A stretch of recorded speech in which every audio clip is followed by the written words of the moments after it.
বলে? হ্যাঁ, বোবাই চেপে ধরা। বোবা মানে তো বোবা বুঝছেন, তো বোবা আমাদের দেশীয় ভাষা। এটি শয়তানের পক্ষ থেকে মানুষকে পেরেশান করা। যদি মুমিন মুসলিমের হয় তাহলে মুমিন মুসলিমকে পেরেশান করছে, আর কাফের বেদিনের তো হইতেই পারে, পাপিষ্ট গুনাহগারদের তো হইতেই পারে। ভালো মানুষ নামাজি মানুষকে অনেক সময় পেরেশান করে। এই ক্ষেত্রে আপনি শুয়ে আছেন কোথায় দেখতে হবে, বিশেষ করে এমন জায়গায় যেখানে সাধারণত কোনো মানুষ ঘুমায় না, সেই জায়গায় ঘুমাবে না, ছাদের উপর। এই বিল্ডিং এর ছাদের উপরে ঘুমান। এবং আমার জিন্দেগিতে আমি পরীক্ষা করেছি, একবার আল কাসিমের ছাদের উপরে গরমের সময় ভাবলাম ছাদের উপরে একটু বাতাস টাতাস লাগবে, ছাদের উপরে ঘুমিয়ে গেলাম। আমি ঘুমিয়ে বারবার দোয়া পড়তে আছি, কিন্তু আমাকে মনে হচ্ছে কয়েকবার টেনে ফেলে দিব।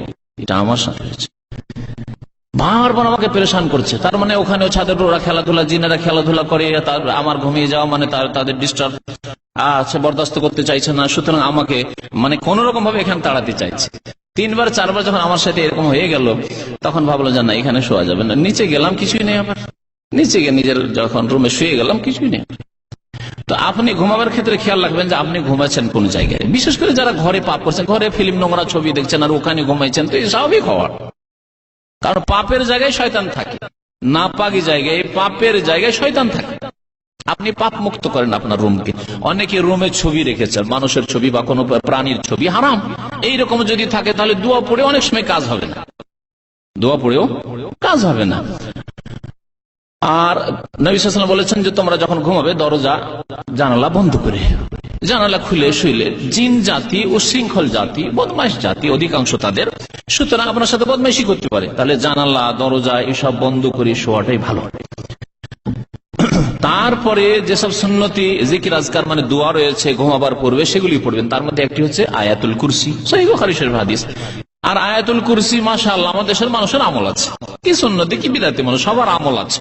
সহিহ বুখারী শরীফ হাদিস যে কোন মানুষ যদি বিছানায় যাওয়ার সময়, আবু হুরায়রা রাদিয়াল্লাহু তাআলা আনহুকে আবার জিনে শিখিয়েছে, এটা জিনের তালিম আর সাব্যস্ত রেখেছে নবী করিম সাল্লাল্লাহু আলাইহি ওয়াসাল্লাম, না হলে জিনের তালিম হাদিস হইতো না। নবী করিম সাল্লাল্লাহু আলাইহি ওয়াসাল্লাম বলেছেন সাদাকাকে, জিন তোমাকে কথা ঠিকই বলেছে, সত্য বলেছে, ওয়া হুয়া কাযুবুন, কিন্তু জিন হচ্ছে মহামিথ্যু, এরা বেশি মিথ্যা কথা বলে। তবে এই কথাটি খুব সত্য বলেছে, কি যে যদি আয়াতুল কুরসি পাঠ করে তুমি ঘুমাও, এজা আওয়াইতা ইলা ফিরাশে ফাকরা আয়াতুল কুরসি, বিছানায় আসলে এখন আয়াতুল কুরসি পড়ে তুমি ঘুমিয়ে যাও ডান দিকে কাত হয়ে, তাহলে লাম ইয়াজাল আলাইকা মিনাল্লাহি হাফিজুন ওয়ালা ইয়াকরুবুকা শাইতান, সর্বদা আল্লাহর পক্ষ থেকে তোমার হেফাজতকারী ফেরেশতা নিযুক্ত থাকে, ফেরেশতা পাহারা দিবে। শয়তান জিন বদমাইশি করার জন্য আসবে, মারবে তবে বদমাইশ এই আয়াতুল কুরসি পড়েছে, এই আমার মুমিন বান্দা, সুতরাং এর হেফাজতে এই ফেরেশতা নিযুক্ত, ফেরেশতা মার দিবে।